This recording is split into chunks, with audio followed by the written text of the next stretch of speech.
Hey folks, welcome to another episode of Cutter One. I am your host, Jay, just Jay, your resident troublemaker, your resident culture warrior. All right, I hope you are all doing well, my lovely, beautiful badasses, as we get through the middle of the week here and make our way into another lovely weekend. So, anyway, let's get right into the article that we got going here and let's see what we got. All right. This one's coming to us from the good folks over at Screen Rant, and it says Rings of Power may be hiding two massive fellowship connections. Amazon's The Rings of Power already bears many connections to the fellowship from the Lord of the Rings, but more may be hiding in plain sight. All right. This is by Craig Elvey. All right. Interesting. So just to preface this, some with a lot of these articles, I don't always read them before I do the video. So some of them, like this particular one, I may be in for a surprise. I'm reading it along with you guys. So let's see what Craig has to say. Amazon's The Lord of the Rings, The Rings of Power may be hiding more fellowship connections than has been revealed thus far. Because The Rings of Power truncates J.R.R. Tolkien's Second Age from thousands of years down to a single period, calculating a precise gap between Galadriel accidentally flirting with the Dark Lord and Bilbo Baggins acquiring the One Ring is impossible. At the very least, however, an approximate span of 3 millennia must separate The Rings of Power from Tolkien's most famous tales, and this leaves precious little room for character crossover between them. Only ageless elves and those who sailed to Middle-earth from the mystical undying lands of Valinor possess the longevity required to straddle both the Lord of the Rings and the Rings of Power, with Galadriel, Elrond, and Sauron among the lucky few figures consistent throughout these two disparate eras. Nevertheless, the Rings of Power does draw connections and parallels to other famous future faces from the Lord of the Rings, including from within the Fellowship itself. Some of these links are plain to see, but others may be hiding in plain sight. The Rings of Power's existing Fellowship connections explained. Despite a chasm of time separating the Rings of Power from the formation of the Fellowship in The Lord of the Rings, Amazon's Second Age prequel bears major connections to Frodo's ill-fated band of adventurers. The Rings of Power Season 1's finale strongly hints that the Stranger is an earlier incarnation of Gandalf, as Daniel Wayman's character repeats the famous wizard's "follow your nose" line. If true, a Fellowship member is physically present during the Rings of Power. A more concrete connection between the Fellowship and Rings of Power comes via Maxim Baldry's Isildur and his father, Lloyd Owen's Elendil, who are widely known as ancestors of Aragorn. Slightly less well known is the connection between the Rings of Power's Doran IV, played by Owain Arthur, and Lord of the Rings Gimli. The Fellowship dwarf is the great-great-grandchild of Borin, younger son of King Nain II, who is a descendant of Durin IV, giving Gimli a distant blood connection to the Rings of Power.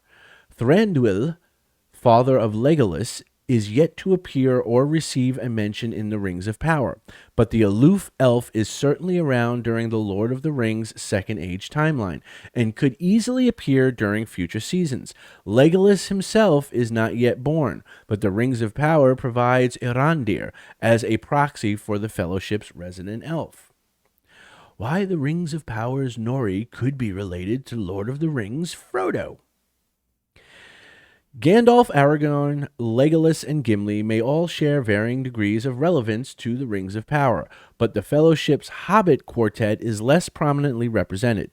Amazon's prequel features the Harfoots, and these furry-footed folk friends act as proto-hobbits, yet to travel west and establish the Shire as their permanent residence. While The Rings of Power Season 1 includes no overt clues to suggest a direct link between Harfoot characters and the Fellowship hobbits in The Lord of the Rings, several subtle details indicate that Nori Brandyfoot could potentially be an ancient relative of Bilbo and Frodo Baggins. The most obvious crossover between Nori and J.R.R. Tolkien's protagonists from The Hobbit and The Lord of the Rings lies in their shared personality traits compared to other hobbits. Bilbo and Frodo both developed, or perhaps already possessed, streaks of curiosity and adventure other hobbits unanimously frowned upon. The Rings of Power puts Nori in exactly the same predicament, a precocious anti-Harfoot who is perceived as a no-good troublemaker and interferes too readily with the quote-unquote big folk of Middle-earth. Beyond their wanderlust, Nori also borrows Bilbo and Frodo's bravery, loyalty, and secret inner heroism, all traits largely considered alien to Harfoot and Hobbit alike. The Rings of Power leaves little doubt that the parallels between Nori and the Lord of the Rings Bagginses are intentional. The important question is whether Amazon merely copied J.R.R. Tolkien's rural savior of Middle-earth formula, or whether the Rings of Power is attempting to subtly establish Nori as a distant ancestor of the future Baggins clan. A biological connection is possible as far as Tolkien's fictional Hobbit genealogy is concerned. When the Harfoots settled in the Shire, they began mingling with Stores and Fallowhides, giving rise to new families, new surnames, and new clans. The prospect of Nori Brandyfoot's bloodline trickling down to Bilbo and Frodo is certainly feasible. By the same logic, the Rings of Power's Poppy could be distantly related to Samwise Gamgee. Just as Nori is a thematic mirror of Bilbo and Frodo, Poppy Proudfellow adopts the Samwise role, standing proudly by her friend despite having serious reservations about their reckless actions. Intriguingly, Poppy's connections to the Lord of the Rings Fellowship is stronger than Nori's, as Tolkien's physical description of Sam gives strong Harfoot vibes. Further evidence can be found in the mysterious stranger character. Assuming Meteor Man is indeed Gandalf the Grey, encountering Nori and Poppy in the Rings of Power would explain his interest in the Baggins family during Middle-earth's Third Age. Theory: the Rings of Power's Bronwyn is an ancestor of Boromir. The Rings of Power introduces an original locale known as the Southlands, but the land's presence in Middle-earth proves woefully short-lived. The humble region is unfortunate enough to sit on the prime piece of real estate coveted by Sauron, and the Southlands soon becomes remade into Mordor. The Rings of Power Season 1 ends with the Southlanders displaced from their home, but Nazanin Bonati's Bronwyn drops a strong hint as to their future by announcing Pelargir as the next destination. In the Lord of the Rings future, Pelargir becomes the great port of Gondor, which means the Southlanders move west.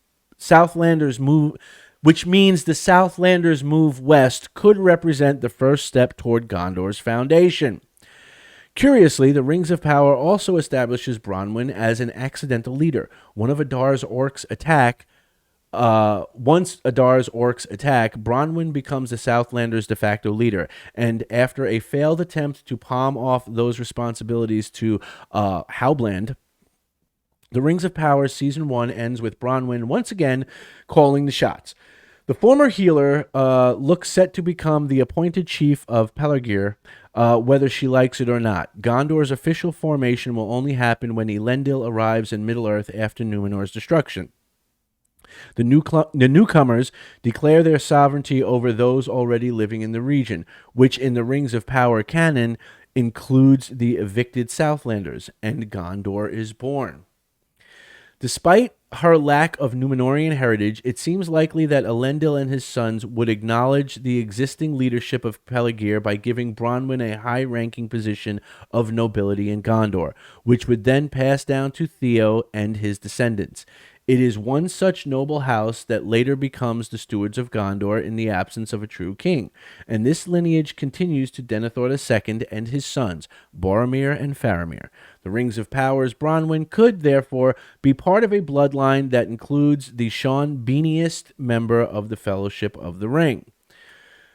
One fly in the ointment of that theory is Boromir's rich Númenórean heritage, with the stewards of Gondor priding themselves on possessing a powerful bloodline. Despite this, Bronwyn and Boromir could still share a familial connection. Her son Theo may marry a Numenorian woman who emigrates to Middle-earth, or Theo may have a daughter who marries into a Numenorian family. Such an arrangement would be perfectly plausible if Bronwyn was considered nobility in Gondor on account of her leadership over the Southlanders. Eerily, parallels can also be drawn between Theo's unhealthy obsession with the Rings of Power's dark sword hilt and Boromir's lust over the One Ring. Okay, folks, you know what time it is.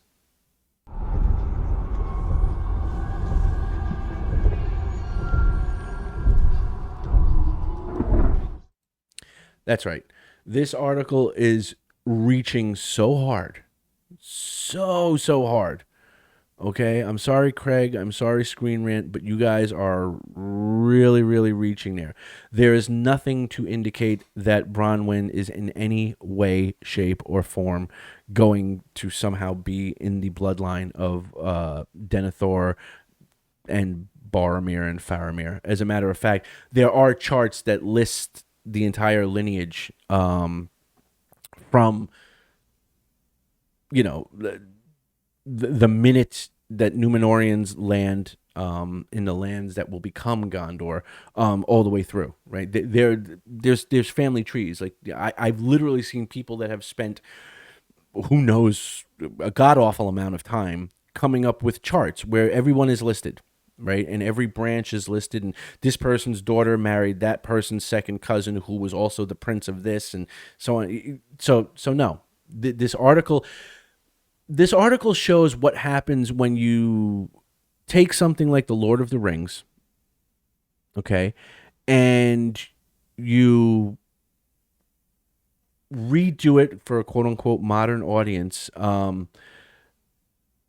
and you don't adhere to lore, and you don't adhere to canon, and you disregard the works and the reasons for why the original author did certain things, and you sort of repackage it as a multi-million-dollar fan fiction. And what that will have, the one of the unforeseen consequences of that is that now anybody's fan fiction is theoretically legitimized, because it falls within the realms of maybe, right? So by discarding Tolkien's lore and the Rings of Power essentially being $1 billion fan fiction, now you have these articles like this where it's like literally we can draw any connection we want, right? And we can validate it by saying it's possible. Yes, it is also possible that Nori Brandyfoot, okay, ultimately becomes the Witch King. It's possible, right? But we all know it's not how it happens, right? We all know that that doesn't happen, right? But according to the Rings of Power continuity, it's possible, right? And so this, like, particularly the Bronwyn being a distant relative, and that somehow Elendil and Isildur would have just given her royalty status. Like, they're going to show up and some, like, you know, village medicine woman, you know, is leading, you know, the Southlanders, which at this point, last time, according to the show, looked like there was about 30 of them. Okay. And so these Numenorians, these people who are like closest to almost godlike, right, compared to what the Southlanders would be, right? They're gonna come and be like, oh no, like you make potions, therefore you're gonna be royalty because you led these people, right? Now, don't get me wrong, I do think the show is gonna do stupid shit like that. Make no mistake about it, they're gonna do stupid shit like that, but to use it as a like, oh, well, this is how we can draw the connections. And again, it's the chipping away at Tolkien's work. It's the chipping away at the established lore, the things that literally the man wrote over the entirety of his life, right? Or at least from his post-World War I days on, right? And it's the chipping away because, again, these are the little... and I know I keep mentioning this, and I know sometimes you guys are kind of like, all right, Cutter, we get it. Shut up about it. But this is why I keep stressing that the reason why I always bring these articles to people's attention is because they don't do... The folks that want to change Tolkien's lore to quote unquote modernize it or make it, comply with modern sensibilities, right? They're not going to outright just turn around and be like, all right, well, we have the rights to these books and their appendices. Therefore, any other versions are non-canon and they don't exist. They can't do that, right? They simply cannot do that. So, but what they can do is they can do it through what amounts to death by 1,000 cuts, right? You guys know that whole thing, right? It's not like I'm going to stab you and slit your throat, but if I cut you, give you a little cut every day, little itty bitty cut and stuff like that, eventually all those cuts start to add up and you start to bleed out, right? And that's how they do it, right? So first it's just like, well, it's not a one for one shot, uh, version of the second era. We have to create our own stories. We have to condense things. There's reasons to change the lore, right? And then you follow it up with this sort of second wave where it's like, well, now since the lore has changed and nothing is set in stone anymore, now we can play with it, right? And that's where you start to get this, where articles are put out drawing connections that for 60 plus years, if not longer, that Tolkien stuff has been out there. These connections didn't exist. Now all of a sudden they exist because this show has played fast and loose with the lore, and you can draw any conclusions like that. And apparently my light just died, so I'll have to charge that when I'm done. But it's because Nori and Poppy have similar character traits to Sam and Frodo. Therefore, it's possible that Nori and Poppy are the long lost descendants of Sam and Frodo. Or, and I offer a more likely alternative, or as Pain and Decay and others, like Jennifer Salke and others, have stated, when you think Lord of the Rings, you think hobbits.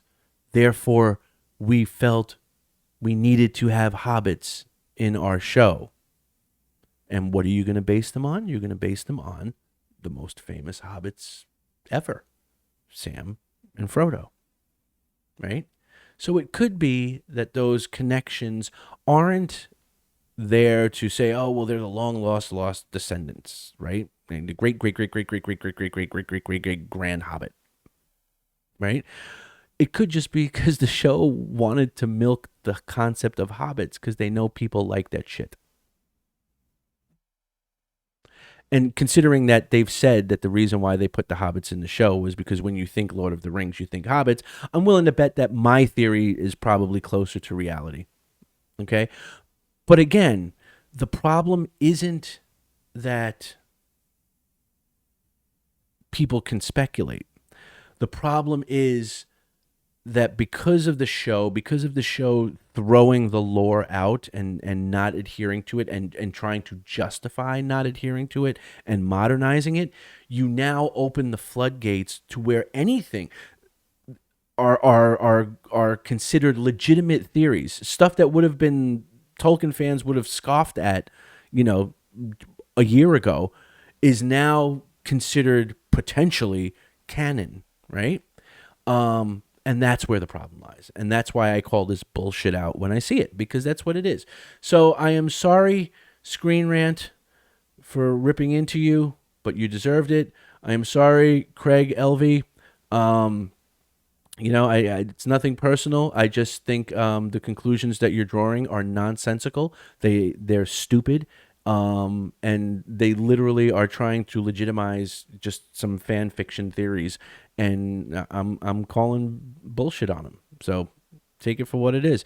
Anyway, folks, let me know what you think down in the comment section below, other than the fact that I got to recharge my light. Let me know what you think down in the comment section below. Is this just another case of like, hey, let's just, since Tolkien's lore doesn't matter anymore, let's just come up with whatever we think works, right? Including, like, forget the show. Now it's even just articles like, hey, we've just got this really cool theory. Let me know what you think. Are you calling shenanigans on this BS, or, am I crazy, right? Let me know what you think down in the comment section below. Remember, if you like the video, like the video. If you feel like sharing the video, by all means do so. It helps us with the YouTube algorithm, and it helps us get seen by more people. If you have not subscribed, I would hope that you would consider subscribing and joining the army of beautiful badasses as we hold our ground and draw a line in the sand, protecting the professor and his works from the onslaught of the evil minions of Sauroff and Howlbland, as they try to irreparably undo the professor's life's work. And if you are a returning subscriber, thank you from the bottom of my heart, as always. You guys make it all worthwhile. We're going to be doing another live stream this Saturday, so don't know what exactly is going to be happening, but I know it's happening. And yeah, that's going to do it for this one. I will talk to you guys on the next one. Remember to be good, be safe, be awesome, but more importantly, stay more dorkish. Peace.